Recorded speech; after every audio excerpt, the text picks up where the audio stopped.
Olá pessoal, tudo bem com vocês? Estamos aqui para mais um vídeo do nosso canal Resenha Teológica e hoje eu quero falar com você sobre essa incrível biografia de Joaquim José da Silva Xavier, mais conhecido aí como Tiradentes.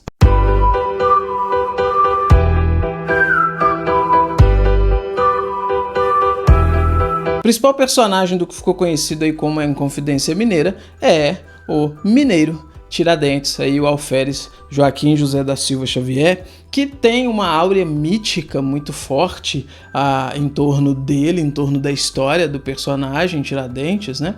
Mas eu achei muito interessante a forma como Lucas Figueiredo vai trabalhar então essa biografia, lançada pela Companhia das Letras. O livro é dividido aí em 11 partes, e em cada uma das partes ele vai trabalhando cada período da vida do Tiradentes. Eu acho interessante e recomendo muito a leitura porque, de novo, ele desfaz um pouco dessa visão mítica que se tem do Tiradentes, aquele semelhante a Cristo ali, aquela visão bem daquele quadro, famoso quadro do Pedro Américo, né? Que fizeram um Tiradentes bem parecido ali fisicamente com a imagem que se tem comumente de Cristo. E a biografia aqui escrita pelo Lucas Figueiredo, ela traz pra gente não o mítico Tiradentes, mas o ser humano, o Joaquim José da Silva Xavier. E ele vai mostrando então, ele começa mostrando as origens humildes do Tiradentes, mostrando ali a família simples, não uma família pobre, mas sim uma família simples para os padrões da época. Depois ele vai mostrar a luta do Tiradentes para sobreviver no sentido de emprego, né? Alguns empregos que ele tem.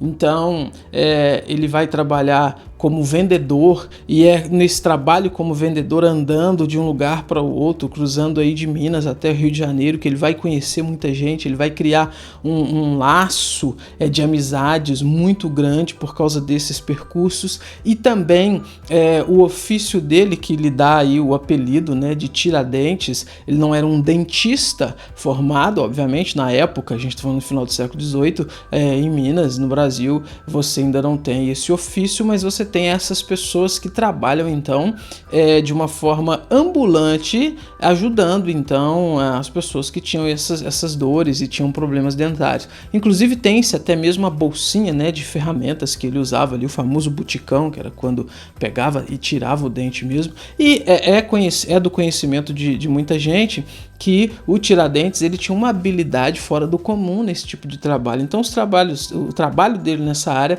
era muito requisitado. Então ele vai mostrando esse começo de vida, até que cansado dessa vida de vendedor e cansado dessa vida de tirar dentes, ele vai ingressar então nas Forças Armadas, ele vai ingressar naquilo que era a polícia da época, né?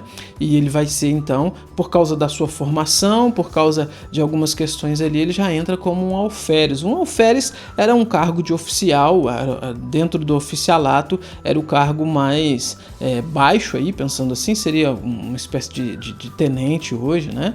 E assim, muito interessante a forma como o autor vai mostrando ele ingressando então nessas questões. E aí, aqui que é o ponto interessante, porque ele começa a mostrar como que alguns companheiros do Tiradentes, companheiros ali de profissão, oficiais também, eles começam com o tempo a galgar promoções, a subir de cargo, e Tiradentes não. Por quê? O ponto que ele vai colocar é que Tiradentes não tinha nenhum padrinho grande, né, para poder ajudá-lo nessas questões. Então, isso acaba criando nele uma visão ruim do Império, e ele tem alguns planos ali, alguns projetos para colocar em prática, e o Império vai podando aquelas coisas que ele tem, e o tempo vai passando. Ele vai mostrar que Tiradentes era brilhante, ele era um alferes brilhante. Algumas missões que lhe foram dadas, ele assim cumpriu de uma forma espetacular. Ele mostra que nesse início ele era um homem muito meticuloso, um homem muito detalhista nessas questões, o que contribuía então para o sucesso no seu trabalho, mas ainda assim ele não conseguia essas promoções. E isso é meio que a gênese aí para se começar então esse pensamento de revolta, que vai então assim ter o seu estupim na tentativa do Império de fazer a derrama, ou seja, havia nessa época uma certa quantidade de ouro que a colônia deveria enviar para o Império, e o governador que estava em Minas na época, ele não estava conseguindo enviar, e não era porque estava roubando, desviando, é porque, gente, uma hora as coisas acabam, né? E o recurso mineral estava acabando, então eles vão enviar um outro governador para que esse governador fizesse essa derrama, que era cobrar de forma compulsória e até mesmo violenta, que se fechasse então exatamente a cota que se deveria fechar de ouro para enviar para o Império. Isso é o estupim. Só que um pouco antes disso, você tem outros nomes que são os idealizadores aí dessa revolução, que, como a gente sabe, nunca chegou a acontecer, né?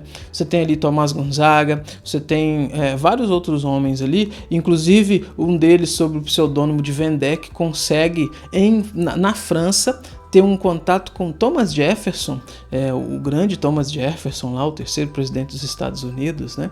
E consegue ter um contato com ele e discutir com ele aqueles pensamentos de revolução, porque o Thomas Jefferson, obviamente, estava diretamente ligado na Revolução Americana, que foi o rompimento, então, a emancipação dos Estados Unidos em relação ao Império Britânico.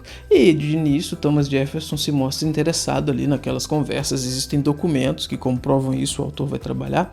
Tudo isso unido com outros estudantes brasileiros que estudavam em Coimbra, Universidade de Coimbra, em Portugal, e que estudavam em algumas outras universidades ali da Europa, junto com aquele pensamento iluminista da época, pensamento de libertação, tudo isso unido com alguém de coragem, que era o caso de Tiradentes, caminhou então e levou para essa questão de se tentar fazer a revolução. A questão é que os nomes mais intelectuais dessa revolta, eles eram pessoas mais contidas, eles eram pessoas de posses, eles eram pessoas de berço, e sempre ficavam mais às margens e mais às escuras. E Tiradentes era o cara que, quando se une com esse grupo, e eles então decidem fazer isso, foi o cara responsável por ir ao quartel para tentar trazer os dragões ali, que era o nome do regimento que ele servia para a Revolução. Era o cara que era responsável por ir de porta em porta, entre aspas,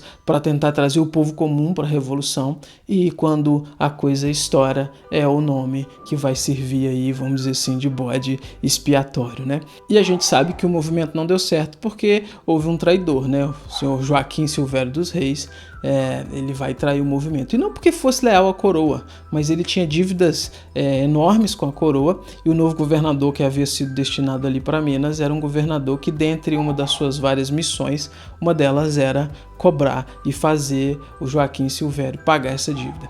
Então, como uma tentativa de negociar, ele vai até o governador e conta para ele ali, o governador Barbacena, né?